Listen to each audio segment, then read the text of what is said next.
Hey guys, welcome back to the Hoosier Homestead. It is Sarah. I wanted to show you what we found today. So Alex was out in the woods yesterday, which that was a whole thing. But he was out in the woods yesterday and he was like, hey, I think I found some chanterelle mushrooms. And so after church today, we were already planning on going to the park. Our local park has some blackberry bushes that you can actually pick from for free. And so we were planning on just really quick after church, stop by the park, get the blackberries, let the boys play for a couple of minutes, come home. Usually it's their nap time. But I was like, hey, let's drive back there real quick and see what we can find. And look at this. Like, when he told me there were some mushrooms, okay, I was not expecting this. There is like an entire grocery sack filled, and some of these are like literally as big as my hand. I mean, this is huge. So super excited about that. And then this is, we didn't get much from the park, just a little bit for fresh eating. The deer got all of our blackberries this year, and so we're gonna have to move. I think what we're gonna do, all of our blackberries are wild blackberry bushes, and they grow along like our woods, and so the deer like to eat them for snacks, which is fine, but we would like some as well. So I think we're gonna kind of do an experiment. We are going to try to transplant some of them out front where I can keep an eye on them. I can put like some bird netting over them if I need to. And we're gonna see how they do there.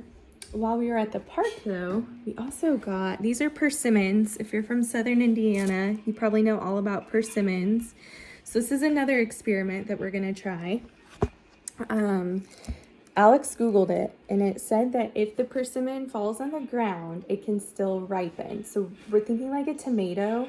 Like, do you know when you bring a tomato inside and maybe it's not all the way ripe yet, but you can set it on your counter or like in a windowsill and it'll finish ripening? We're gonna see if we can get these persimmons to ripen inside. I don't know if it's gonna work. Alex doesn't know this yet. I'm about to get some garden seeds out and he's looking at me like, what's about to happen?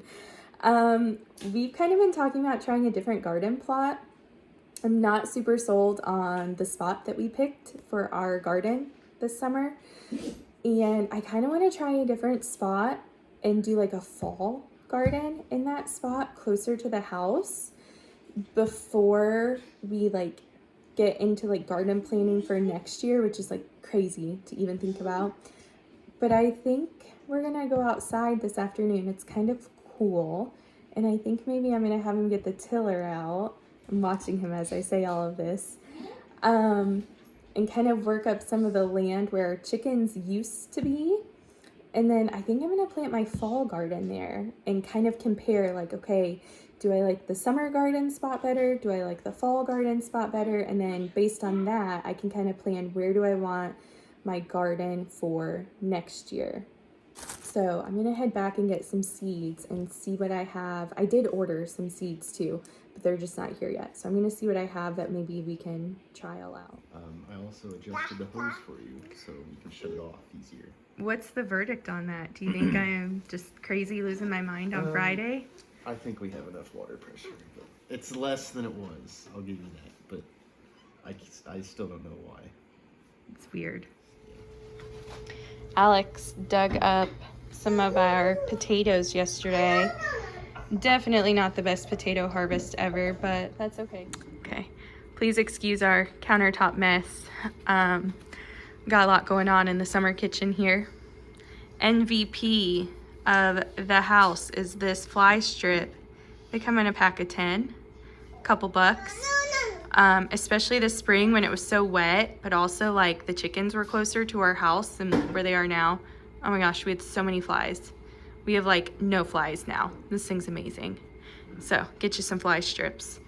What are you working on? This is our water kefir. So we got grains in the mail a couple days ago. From Etsy, right? Yeah, wherever you ordered them from. Yeah, we got them from Etsy. They came from Canada. They did come from Canada. They're Canadian grains. So I'll show you those in a second, but what I'm doing is bottling the completed water kefir. So I put a little bit of juice at the bottom, and I'll top it off with the kefir liquid. So this is what we're doing for this batch. We just got this at Aldi. We just needed something that we could like buy at the store fairly cheaply, readily available. I know that like there's some good options on Azure, but we just wanted like an organic juice that didn't have like any added sugar or fillers in it. So what is that? That's antioxidant, and then it's got pomegranate, cherry, red grape, carrot, cranberry, and blueberry. And then we got this one at Walmart. Just grape. Yeah, just regular Concord grape. So he's putting the juice in first. I don't measure. Measure by the heart. I have to do this somehow. This is gonna be interesting. So then you're straining it through the funnel, that way the grains don't actually go in our bottles, right? Correct. Because we don't want to lose our grains. I'll show you the grains for a second. Is that good, Danny? So we're just short of this bottle, but that's fine. Danny's over there saying he wants some more. Oh, wow. They've really multiplied. So when it came... Hold on, Danny.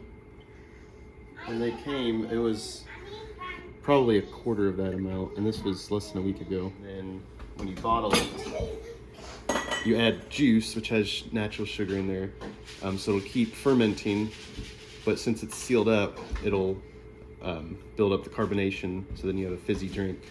It's kind of like soda. So you can see it's already fizzy. I'm gonna let this sit on the counter for probably like 24 hours or so, and it will it'll get pretty fizzy. See all the seeds we're gonna possibly plant. Got some squash, butternut squash, cucumbers, zucchini, dill, cilantro, Brussels sprouts, radishes, lettuce, broccoli, peas, beans, carrots. This is our little seed organizer, just like an old first aid kit. I think Sarah wants to eventually get a seed binder, but this works for now, just to contain everything. This is one of my absolute favorite things about our front of our house. So I made the promise to myself this year that I would not worry about like landscaping in terms of making things look pretty. Shout out to my mom. She has helped landscape like every single house I've ever lived in. She has such an eye for flowers. She does such a good job. I feel like in a different life, she absolutely could have been like a landscape architect. But I was like, no, we're gonna do the garden this year. We're gonna live here for a full year before we decide to plant any flowers. But these are so cool. So Alex and Danny go down to the creek and they find these geodes for me and they bring them back. We have just a ton of them. And so if you like bust them with a hammer and smash them open, there's crystals inside of them. Some of them are actually like purple. Here's another one. This one has some mulch in it.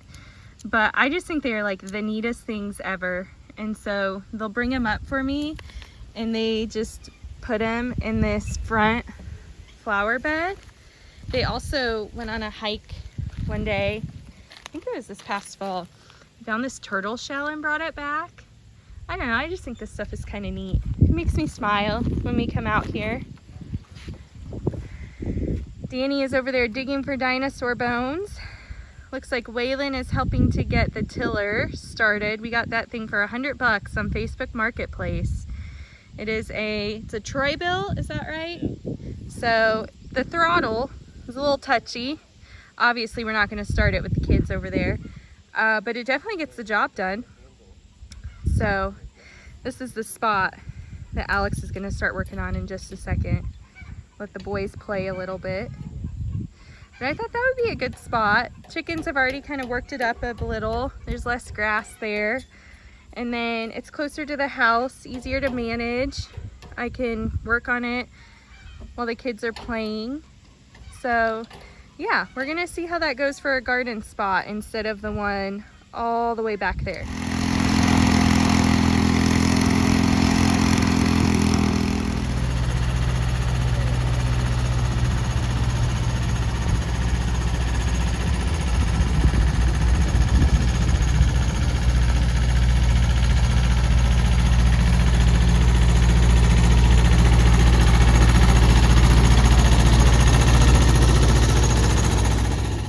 Have my trusty sidekick Waylon out here.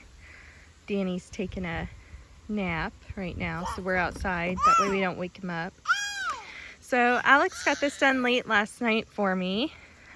He tilled it with the tiller, and then he used our like blade scraper on the tractor to scrape all the dirt off. You can see it in the back right there.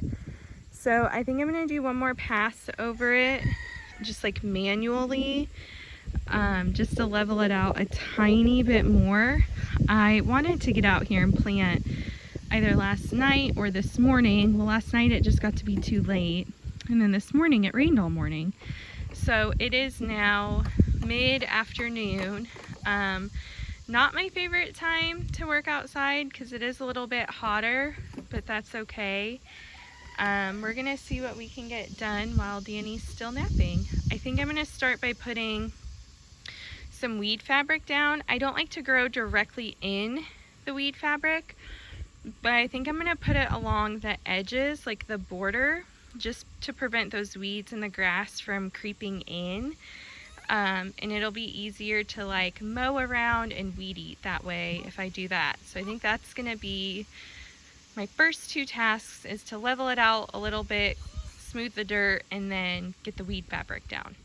Okay, that's already starting to look better. I did this left side so far. I'm just using this little garden rake that I have.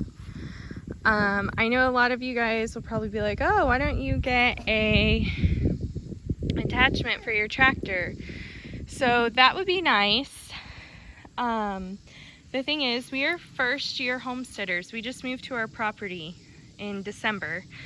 So we've actually only lived here for 8 months, and it's just not in the budget right now as a young family. Some of those attachments are like $3,000 a piece, and we do have an old like 1980s John Deere tractor in there. But something we found is really anything bigger than like a 4-foot implement, it has a hard time pulling. Because also something not in the budget is tractor tires. Our tractor currently has turf tires on it, which is great for mowing, but not so great for when I need to use farm implements and attachments. We did end up purchasing a couple from the guy who lived here previously before us. Some of them have worked, some of them have not, some of them we've actually sold, and so we just kind of make do with what we have, or what we can cheaply basically obtain off of Facebook Marketplace.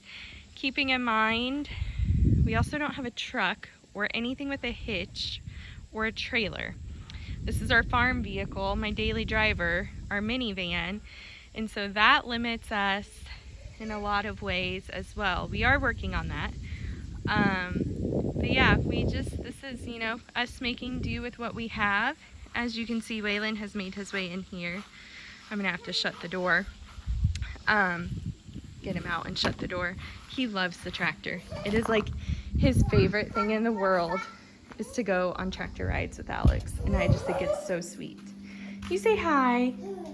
Is that Tractor Ted? Is that Tractor Ted? You want to go on a ride when Dada gets home? So I got this fabric put down right before the rain started, which it's sprinkling right now, but I think it's gonna get let loose here in a second. So I just did like a U shape because that's all the fabric we had for now. So I just used what we had. So I went down that way and then came down the short side and then went all the way down there. So let me turn this. So this will allow us to have some space between the grass and the actual garden. And so this is the priority, is this strip and then this side, because this is going to be the area that we're gonna let the boys kind of play in, because this is already kind of their play section.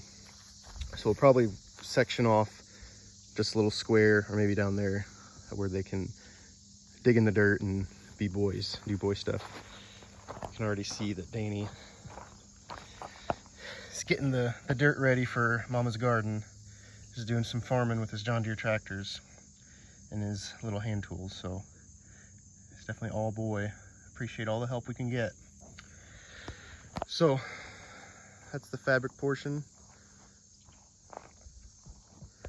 We use what we can here on the homestead. This fabric was actually cut. I ripped it in half so it would go a little farther. So the section's a little bit narrower because it was wider, but since that's all we had left, Sarah told me to do it this way to make it go farther.